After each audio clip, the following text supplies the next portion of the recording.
నమస్కారం. ఒక్కరోజు ఆగండి, నేను మాట్లాడతాను. మీ జీవితం మీకు ఎందుకే వస్తాను, మీరు అందరితో మాట్లాడతాను. వర్షవాడ ప్రజలందరికీ సౌండ్ కొద్దిగా వర్షవాడ ప్రజలందరికీ పేరు పేరుగా నమస్కారాలు తెలియజేసుకుంటున్నాను.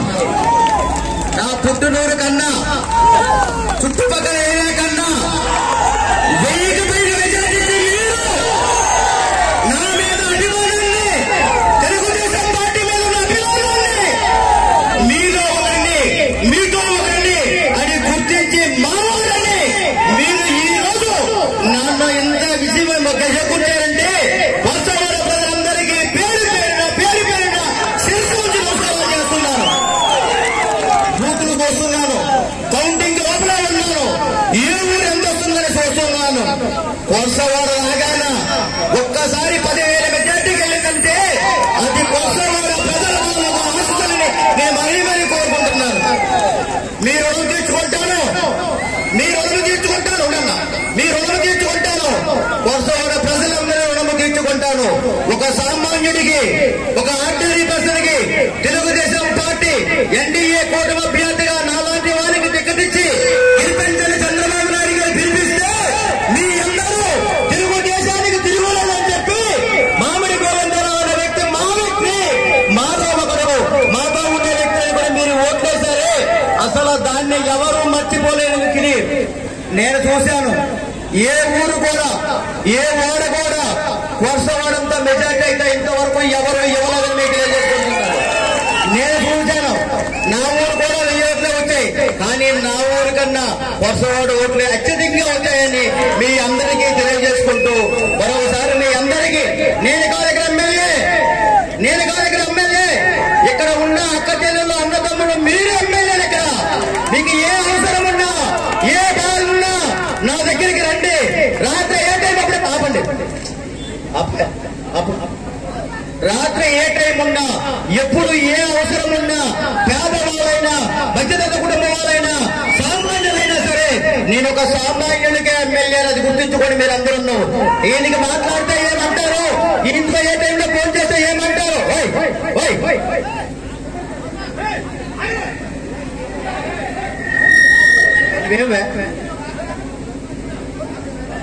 ఏమంటారని మొహమాట పడతో దయచేసి ఎప్పుడైనా ఎనీ టైం అయినా 360 రోజులు అసెంబ్లీ టైం తప్పించి మీకు నేను అందుబాటులో ఉంటానని ప్రమాణం చేస్తున్నాను. మీ అందరికీ సహాయ సంపర్కం చేస్తానని చెప్పాను. నేను ముందే ప్రమాణం చేశాను. మొన్ననే అసెంబ్లీకి ప్రమాణం చేసిన తర్వాత నా శాలరీ అకౌంట్ మీద సంతకం పెట్టా. ఎందుకు పెట్టానో తెలుసునా? ఆకృతి నాకు వచ్చిన శాలరీ మా నియోజకవర్గ ప్రజలకి, పేదవారికి, మధ్యతరగతి వారికి, సామాన్యులకి ఇవ్వాలని ఆకృతి. అందరూ ఎమ్మెల్యేగా శాలరీ అకౌంట్ పడింది కదా చూద్దామని కాదు. నాకు 360 రోజులు నాకు ఏ నెల శాలరీ వచ్చినా ఈ 5 సంవత్సరాల శాలరీ కూడా ప్రతి మండలానికి ప్రతి ఒక్కరు కూడా శాలరీ చేస్తానని మీ సభాముఖంగా తెలియజేస్తున్నాను. అదే కాదు, ఒక ట్రస్ట్ పెడతాను, సామాన్యులకు అందుబాటులో ఉంటాను. ఒక ఎమ్మెల్యే అంటే ఎలా ఉంటాడని నిరూపణ చేస్తానని మీ అందరికీ తెలియజేసుకుంటున్నాను. ఎమ్మెల్యే అంటే మనం పూర్వం అనుకున్నట్టు ఎమ్మెల్యే అంటే రాజకీయం కాదు, ఎమ్మెల్యే అంటే పదవి కాదు, ఎమ్మెల్యే అంటే హోదా కాదు, ఎమ్మెల్యే అంటే బాధ్యత. పాతపట్నం ప్రజల తాలూకు బాధ్యత, ఈ నియోజకవర్గ పాలనకు బాధ్యత. ఈ బండికి నేను కట్టుబడి ఉంటానని మీ ముందు ప్రమాణం చేస్తున్నాను. ఎట్టి పరిస్థితుల్లోనైనా ప్రాణం పోయినా మాట తప్పను. ఎట్టి పరిస్థితుల్లోనైనా పాతపట్నం నియోజకవర్గ ప్రజలందరినీ ఎప్పుడూ లేని, ఎన్నడూ లేని 27,000 పైన మెజార్టీ తెప్పించిన మీ అందరికీ ఒక సామాన్యుడిని, మా నాన్న ఎమ్మెల్యే కాదు, మా తాత ఎమ్మెల్యే కాదు, నేను జమీందారు కుటుంబం నుంచి రాలేదు. ఎన్నో కష్టాలు, బాధలు, అవమానాలు అనుభవించి వచ్చిన వ్యక్తిను మీలో ఒకటిని గుర్తించి నాకు ఈ అవకాశం ఇచ్చిన దాన్ని మీ అందరి రుణము తీర్చుకుంటానని మరొకసారి తెలియజేసుకుంటూ జై తెలుగుదేశం, జై జనసేన, జై బీజేపీ. మరొకసారి వర్షవాడ నాయకులందరికీ పేరు పేరున ధన్యవాదాలు తెలియజేసుకుంటున్నాను. ఒక యూనిటీగా, ఒక నిబద్ధతతో పార్టీ అంటే ప్రారంభించిన పేరుతో ఎంతో మంది నాయకులు క్రాస్ ఓటింగ్ చేయండి, మామిడి గోవిందరావు కొద్దు, రెడ్డి శాంతి కోటండి అని చెప్పిన నాయకులు ఇక్కడ ఉన్నారు. నాకు చాలా మంది తెలుసు. వాళ్ళని వదలడం నాకు ఒకటే నినాదం. వాళ్ళని వదలను. పార్టీ ముసుగులో ఉండి మోసం చేసిన వాడిని ఎవరిని వదలను. కానీ పార్టీ కోసం కష్టపడిన మీకో ఇలాంటి నాయకులు, మన రామారావు లాంటి నాయకులు చాలా మంది నాయకులు ఉన్నారు. అలాంటి నాయకుల కోసం మాత్రం ప్రాణమిస్తాను, ప్రజల కోసం ప్రాణమిస్తాను. కానీ వెనకుండి కట్టప్పలాగా వెన్నుపోటీ కోసం మాత్రం నమ్మను. కష్టాలు సుఖాలు తెలిసిన వ్యక్తులని చెప్పారుగా మీ అందరికీ. మీ అందరూ ఆశీస్సులు కానీ నాకు ఒక బాధ్యత, మీ అందరి రుణం తీర్చుకున్న బాధ్యత నాకు ఇప్పుడు ఉంది. భయమేస్తుంది. మన చంద్రబాబు నాయుడు గారికి, లోకేష్ గారికి వెళ్ళి శిరస్సు ఉంచి నమస్కారం పెట్టి ప్రమాణ స్వీకారమైన చాలా మంది టీవీ చూసుకుంటారు మీరందరూ.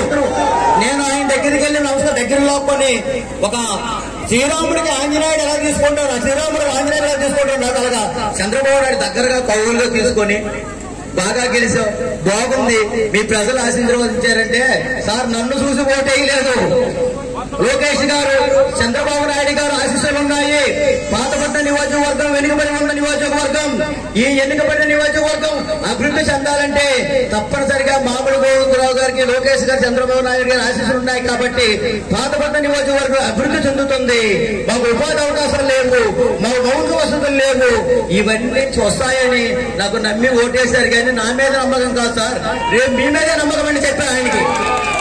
ఆయన భుజం తట్టి నేనున్నాను, నీకు ఎప్పుడు ఏ అవసరం ఉన్నా రా, మెసేజ్ పెట్టు, అపాయింట్మెంట్ ఇస్తాను, నువ్వు అందరి నాయకుల్లా కాదు, తప్పనిసరిగా నీ నియోజకవర్గాన్ని అభివృద్ధి చేసుకోవడం నమ్మకం బాగుంది అని చెప్పి అక్కడ ఉన్న కొంతమంది మొత్తంలో కలిసి తప్పనిసరిగా గోవింద్కి మీరు సాయం చేయండి, ఎట్టి పరిస్థితిలో సాయం చేయండి అని చెప్పడం జరిగింది.